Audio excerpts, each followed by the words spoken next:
ভাই।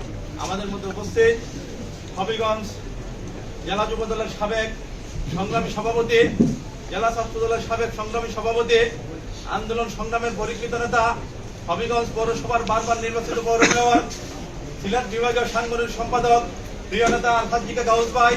আমাদের মধ্যে উপস্থিত হবিগঞ্জ জেলা যুব দলের সংগ্রামী সদস্য সচিব, আন্দোলন সংগ্রামের পরিকৃত নেতা জনাব শফিকুর রহমান সদু ভাই। আমাদের মধ্যে উপস্থিত হবিগঞ্জ জেলা যুব দলের সংগ্রামী সিনিয়র যুগ্ম আহ্বায়ক আমিনুল ইসলাম বাবুল ভাই। আমাদের মধ্যে উপস্থিত হবিগঞ্জ জেলা যুব দলের সাবেক সংগ্রামী ভারপ্রাপ্ত সভাপতি জনাব কহিরুল আলম ভাই, মুস্তাফিজুর রহমান মুস্তাফ সহ হবিগঞ্জ সদর উপজেলা যুব দল, হবিগঞ্জ পৌর যুব দল, বিভিন্ন উপজেলা যুব দল, পৌর যুব দল, বিভিন্ন পর্যায়ের নেতৃবৃন্দ প্রত্যেকে জানাই বাংলাদেশ জাতীয় যুব দল হবিগঞ্জ জেলা শাখার পক্ষ থেকে আন্তরিক ধন্যবাদ। সংগ্রামী উপস্থিতি, ইতিমধ্যে আপনারা বিভিন্ন কমিটমেন্ট করেছেন। আমি জেলা যুব দলের পক্ষ থেকে অনুরোধ জানাবো আমরা যেন আমরা কমিটমেন্ট আগামী 22 তারিখ বাস্তবায়ন করতে পারি। আমরা কমিটমেন্ট বাস্তবায়ন করতে পারি।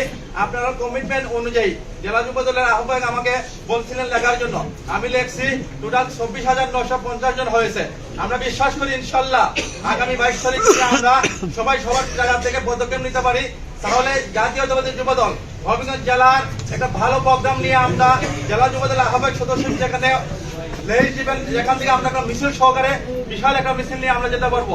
সবার কাছে আমি একটাই অনুরোধ করব, আমরা যেন হবিগঞ্জের প্রোগ্রাম গৌসবাড়ি ইজ্জত সিলেট প্রোগ্রাম যদি ভালো প্রোগ্রাম হয়, হবিগঞ্জের প্রোগ্রাম যদি বিশৃঙ্খল হয়, হবিগঞ্জবাসীর জন্য দুর্নাম বয়ে আনবে।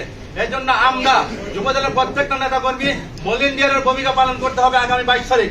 এর জন্য স্বাস্থ্যগঞ্জ উপজেলা যুবদল, স্বাস্থ্যগঞ্জ পৌরসভা যুবদল আপনাদের বিশেষ ভূমিকা আমি প্রত্যাশা করি এবং জেলা যুবদলের যে দিক নির্দেশনা আসবে সেই মোতাবেক আমাদেরকে সবাইকে 22 তারিখ বাস্তবায়ন করতে হবে। সেই প্রত্যয় ব্যক্ত করে আমি আমার সংক্ষিপ্ত বক্তব্য শেষ করছি। ধন্যবাদ সবাইকে। বাংলাদেশ জিন্দাবাদ, বাংলাদেশ জাতীয় যুব দল জিন্দাবাদ।